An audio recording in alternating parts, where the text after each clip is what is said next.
Assalamu alaikum.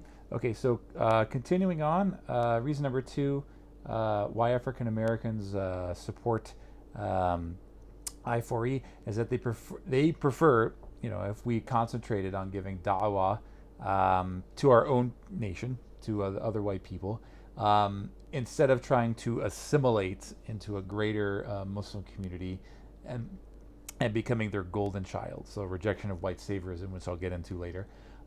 So white converts, we know hundreds or thousands of white people. When we come into Islam from our own town, from our own family, from our own community, we should try our best through our actions to show them, several things. One, that you can be white and be Muslim, because that's a misconception in and of itself. Number two, that Islam changes you for the better. So you're becoming a better son, a better daughter, a better sister, a better brother, a better community member. Number three, that Islam is a family-oriented religion. That encourages, like strong family values. Four, also that our Muslim brothers and sisters, they love us, they accept us, and they want us to keep our culture and our traditions. So, those four things, if we can convey those messages just by our actions, not even have to say anything, although talking to people about Islam who are receptive to it is important. Then inshallah, sometimes it's not about converting your entire family. It may be that that person that you're talking to would be less likely to go to that mosque protest. Might be less likely to rip off a sister's hijab on the bus. They may be less likely to make rude comments towards Muslims. They may be less likely to throw pigs' heads at mosques. So even among white people I've never met before, they would, let's be honest, probably be more likely to talk to me than other Muslims who are not white. And it doesn't mean that non-white Muslims can't give dawah to white people, or vice versa. That I can't give dawah to black people. But we need to be leading the way, and this should be our responsibility. Just like Malcolm X said in the quote. I mean, we should be, giving dawah to our own people. But unfortunately, many converts, instead of taking this approach to their community, they either completely reject it or get just sort of estranged or get away from their family community, which sometimes is the case. If their family kicks them out or doesn't want to talk to them anymore, that's a different story. But it's unfortunate that we take the opinion that we sort of get away from our family community, even sometimes because if they're doing things that are haram, which is understandable, but still you can't cut ties. And also we have converts who are very far left wing, and instead of trying to show them that Islam changes it for the better, a lot of them will just go on social media all day and just post about how all white people are racist. I've even seen some white converts post that all white converts are racist. So and it's not going to help your situation of dawah in the West. You're doing a disservice to the rest of the Muslim community. I mean, honestly, where's your dalil for that? Where's your evidence? What makes you the exception? You've swallowed whole the teachings of your white liberal non-Muslim professor instead of actually studying Islam. So I mean, like, it doesn't help out. I can understand the anger, but at the same time, sometimes you just have to put that away for a little bit and just work on giving dawah to our own people. Reason number three is that a lot of African American Muslims, they don't want us co-opting other Islamic movements, which is kind of an inevitable conclusion, because we've seen historically, black organizations like CORE and the NAACP originally were not led by black people, right? So they weren't leading their own movement. And in contemporary times, we see the same thing too.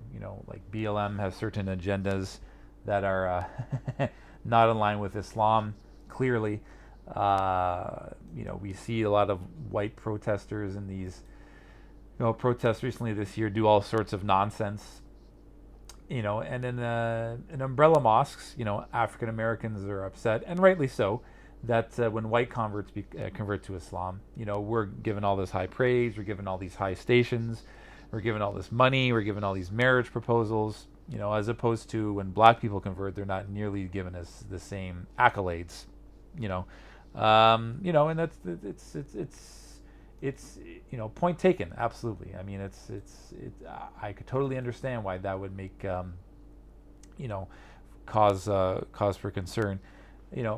Which brings us to reason number 4, and that's marriage proposals, right? So black converts, especially black women, say hello to Scully, have a lot of difficulty finding a spouse, right? Especially within different, like for example, the different Muslim communities in the West. Many of these families will never, in a million years, let their son or daughter marry a black convert. Some of them might. We don't want to paint everyone with the same brush, but on the whole, I would say white converts are just more likely to get more marriage proposals.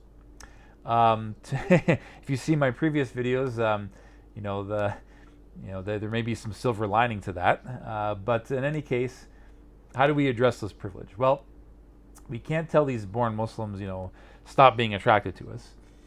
I guess the only way we can sort of put a lid on this or mitigate this problem is to put very strict criteria on marrying them. And, this is part and parcel of, just the experience of being a Muslim, and that you're going to, want to have a high mahar.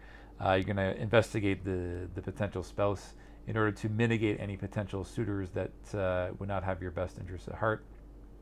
Okay. Even we've seen examples where white sisters married a black brother, and this caused a lot of black sisters to get upset over this, because they're having so much trouble getting married to begin with, and here like this, it's like you see these white converts skipping the line, again in this to solve this issue in the best way possible is give the option that white converts can marry each other, and in this way, this will mitigate this problem as best as possible, right?